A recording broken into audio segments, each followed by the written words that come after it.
سید آصم منیر کا youth convention سے خطاب، پاکستان کا مستقبل محفوظ ہاتھوں میں ہے، یہ آرمی چیف کی جانب سے کہا گیا۔ اور جو پاکستان کے ڈیفالٹ کا بیانیہ بنا رہے ہیں وہ آج کہاں ہیں؟ انہوں نے یہ کہا کہ جن لوگوں نے پاکستان کے ڈیفالٹ کا بیانیہ بنایا وہ آج کہاں ہیں، اور علم انسان کو دوسروں سے ممتاز کرتا ہے۔ انہوں نے مزید کیا کہا، آپ کو دکھاتے ہیں۔ آپ کے جو ہے روشن اور چمکتے چہرے دیکھتے ہیں، آپ کی آنکھوں کی چمک دیکھتے ہیں تو ہمیں یقین ہو جاتا ہے کہ ہمارا مستقبل، اس پاکستان کا مستقبل وہ مضبوط ہاتھوں میں ہے۔ اور آزاد ریاست کیا ہے، اس کی اہمیت جاننی ہے تو آج لیبیا کے لوگوں سے پوچھیں، شام کے لوگوں سے پوچھیں، اور جب جو ہے وہ عراق ٹوٹ پھوٹ کا شکار تھا اس وقت ان کے لوگوں سے پوچھیں، کشمیر کے لوگوں سے پوچھیں، غزہ کے مسلمانوں سے پوچھیں کہ ایک آزاد مملکت اور اس کے اندر سانس لینا کیسے ہوتا ہے۔ اگر آپ نے اس کی اہمیت کو جاننا ہے، نیور ایور لوز ہوپ۔ اللہ تعالیٰ نے آپ کو مسلمانوں کو as Musalman you are forbidden to lose hope. اللہ تعالیٰ نے تو آپ کو کہا ہوا ہے کہ وہ آپ کو ٹیسٹ کرے گا ہر چیز پہ۔ سورہ عنکبوت اٹھا کے پڑھیں، پھر لکھا ہوا ہے الف لام میم حسب الناس ان یترکوا ان یقولوا آمنا وهم لا یفتنون۔ کیا انسان یہ سمجھتا ہے کہ وہ اپنے منہ سے کہے گا کہ میں ایمان لایا اور میں اس کو نہیں آزماؤں گا؟ And this is for you. افراد کے ہاتھوں میں ہے اقوام کی تقدیر، ہر فرد ہے ملت کے مقدر کا ستارہ۔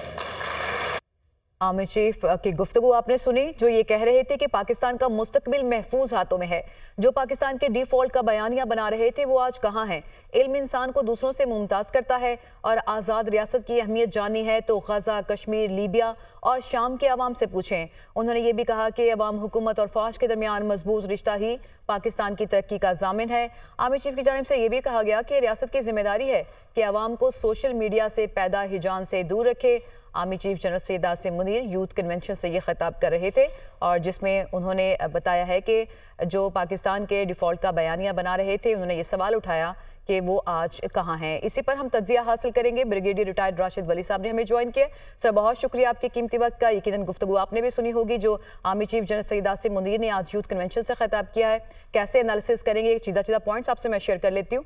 آزادی کی اہمیت کے متعلق انہوں نے بات کی ہے کہ یہ ان کنٹری سے آپ پوچھیں جو کہ آزاد نہیں ہے، جس میں انہوں نے مثال دی غزہ، کشمیر، لیبیا اور شام کی، اور ساتھ ہی ساتھ انہوں نے یہ بھی کہا کہ ریاست کی ذمہ داری ہے کہ عوام کو سوشل میڈیا سے جو پیدا ہجان ہے اس سے دور رکھے۔ ان پوائنٹس کا کیسے انالیسس کریں گے؟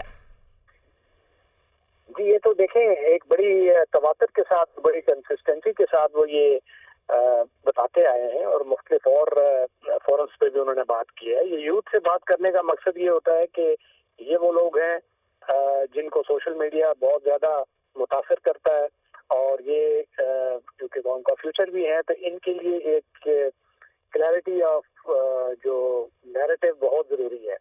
تو انہوں نے یہی بات کی کہ آپ کو جو سوشل میڈیا پہ جذبات برانگیختہ کرنا، مایوس کرنا اور ڈس انفارمیشن جو پھیلائی جاتی تھی اس سے دور نہ دیکھیں تو ایک اور یونیورس ہے، جو یونیورس ہے ریالٹی کا، جس میں پاکستان اس وقت ترقی بھی کرے گا انشاءاللہ، اور اس کا دفاع بھی مضبوط ہاتھوں میں ہے، اور آپٹیمزم اور پازیٹیوٹی ہے جس کی طرف ہم نے دیکھنا ہے، اور ان ممالک کی طرف وہ توجہ مبذول کرائی جس طرح کہ یہ غزہ میں آج کل ہو رہا ہے۔ شام کو دیکھ لیں، لیبیا کو دیکھ لیں، یمن کو دیکھ لیں کہ وہاں پہ کیا حالات ان کے ہوئے جن کے پاس ایک اسٹرانگ ڈیٹرنس نہیں تھا اور اسٹرانگ ایک دفاعی انفراسٹرکچر نہیں تھا، اور اسی طریقے سے ان کی شکست و ریخت ہوئی ان معاشروں کی۔ اور پاکستان خدا کے کرم سے مضبوط ہاتھوں میں ہے، اس کا جو دفاع ہے وہ ناقابل تسخیر ہے، اور فوج ایک بہت اسٹرانگ ڈیٹرنس ہے اور ایک کوہیسو گلو بھی ہے، اور ایک نیشنل انسٹیٹیوشن ہے جو ہر وقت یہ کوشاں رہتا ہے شہادتیں دے کے بھی، اور دیگر جو ایمرجنسیز ہیں،